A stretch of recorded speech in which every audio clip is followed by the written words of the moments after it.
This movie is better than The Legend of Hercules. Way better. Hey guys, I watched Brett Ratner's Hercules, the one starring The Rock. The Rock basically beats The Legend of Hercules' ass.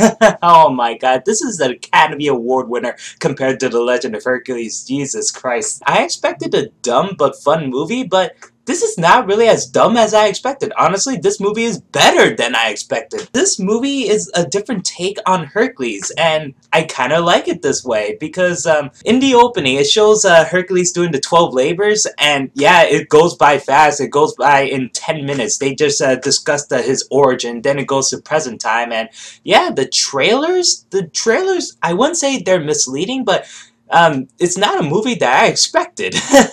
This is a journey of Hercules, and he's going through the 12 labors while getting revenge on his family's death and stuff. But no, the 12 labors were in the beginning of the movie. I mean, you see him fight off the boar within like 30 seconds, fight off the Hydra within another 30 seconds, and fight off the Nemean lion within another 30 seconds. It showed him as a baby and his very, very hot mother, and you know, I gotta stop myself there.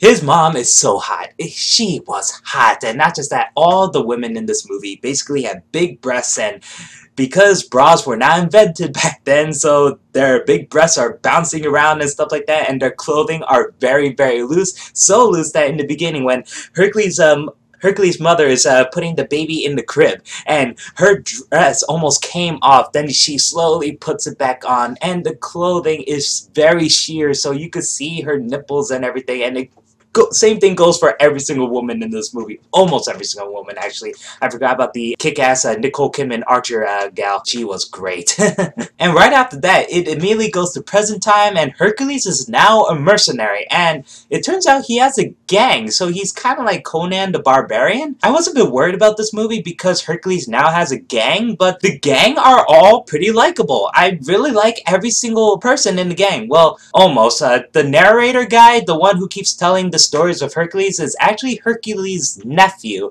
and he was a little annoying at first, but by the end of the movie you'll grow to like him, and he ends up saving Hercules at one point, so I'm actually happy about that. And the only reason I kind of hated him at first is because he looks and sounds like Leo from Transformers Revenge of the Fallen, and I really hated that character, so I was like, let him die!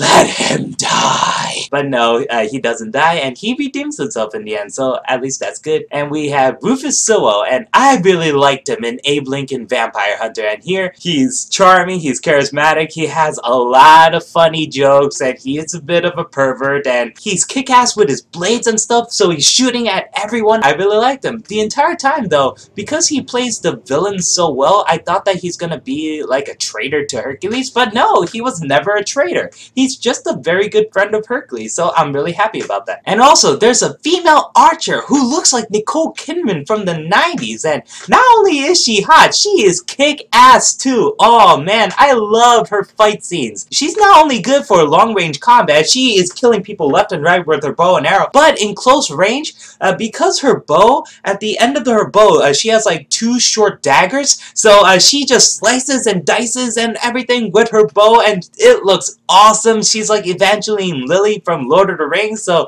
you know what? She is awesome. I really, really liked her, and I hope to see more of her in the future. Actually, I want to see a sequel to this movie because I really like the gang. I really like the characters. Hercules and the gang, they're awesome. We also have a guy who doesn't even speak until the end, and he's basically a barbarian. He's a berserker. He uses these battle axes and also uses his fists, so he's a crazy wild man because they found him in battle. He's like an orphan, a baby, and they took care of him, and he only knows about battle, so he is crazy and stuff like that. I liked him too. To round off the cast, we have Ian McShane. I was a bit worried that he's gonna be like Alfred Molina from The Prince of Persia. Alfred Molina was great in The Prince of Persia, but he was really unnecessary, seriously. But Ian McShane is really good in this movie. I really liked his character. He basically sees the future, but only people's death, especially Ian McShane. So every time he wakes up from his dream, he's like, if I see this image, that means I'm going to die. die. So Hercules keeps saying, hey, do we survive this battle? He's like, I only know about my future, I don't know about yours.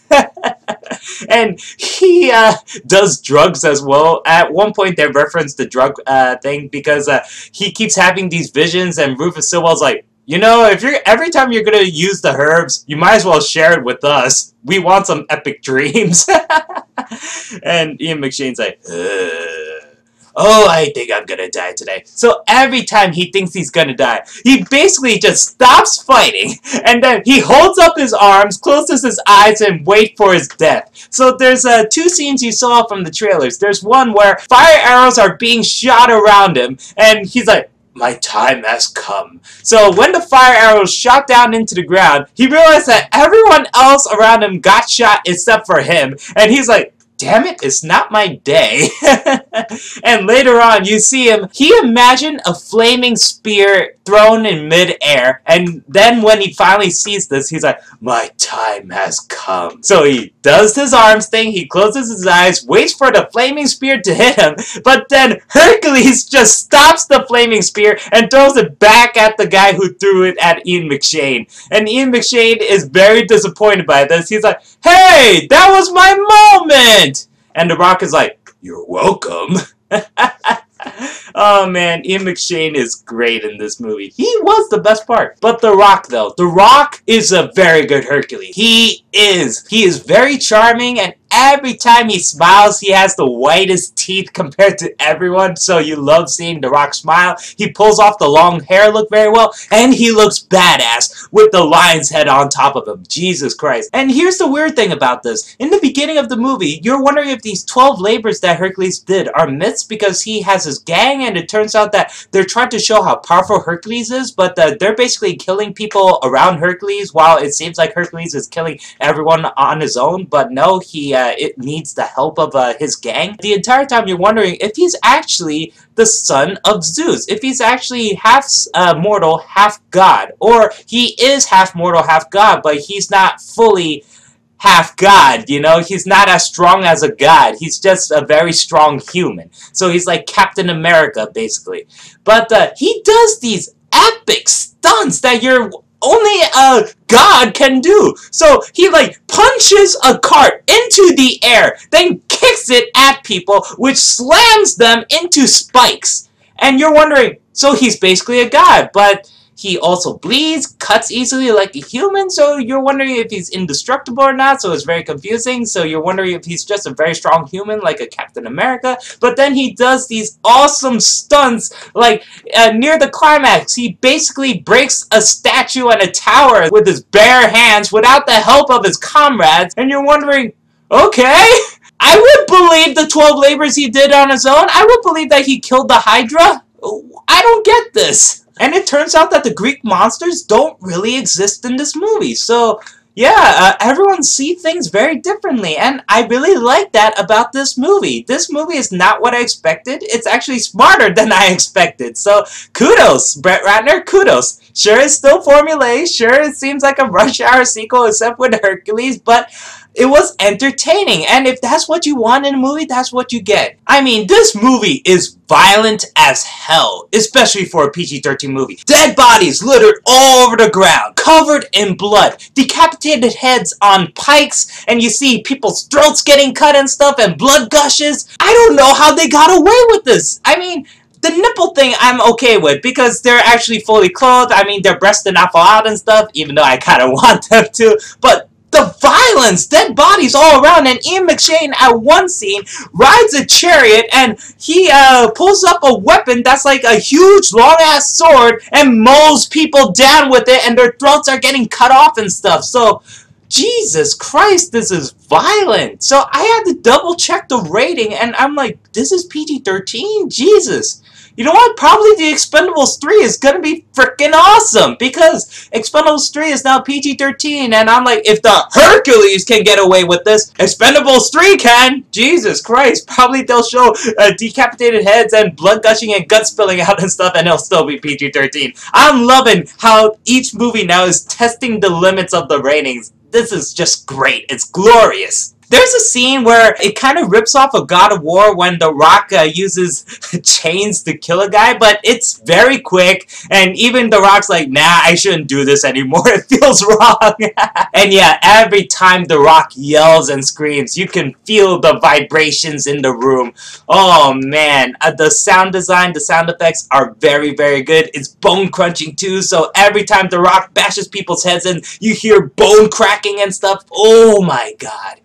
Yeah, this movie was fun, was entertaining, and I recommend you to see this. I'm glad that Lucy is doing well, even though I haven't seen the movie, but Scarlett Johansson and Lucy looks like a fun movie also, so there you go. But at the same time, this movie deserves to be watched. I'm kind of sad that it didn't make any of its money. It's a box office bomb so far, as I can tell. Probably as bad as The Legend of Hercules, or probably just slightly better, I don't know, but it's gonna have a hard time making its money because Dawn of the Planet of the Apes is still in theaters, and Guardians of the Galaxy is now in theaters, just came out today, so yeah, hopefully Hercules will make its money back with DVD sales and stuff. Seriously, I recommend this, and I do want to see a sequel with these guys. I would love to see a sequel with The Rock and the gang, and I really like these characters. I really do. So if you've seen Hercules, write down in the comments below, how do you feel about it? Do you like it? Do you hate it? Do you think this is better or worse than The Legend of Hercules? I'm sorry. I feel like it's no contest. The Legend of Hercules did not stand a chance. Honestly, I really wish that Scott Adkins from The Legend of Hercules was fighting The Rock in this movie, because the villain of this movie, I'm not spoiling who it is, but I was kind of disappointed by it, even though I did like the movie twist. But yeah, Scott Adkins fighting Hercules, fighting The Rock. Seriously, who doesn't want to see that? That sounds awesome! If you like this video, please click the like button. If you'd like to subscribe, there's a button here for subscribing. So until next time, guys, see you later.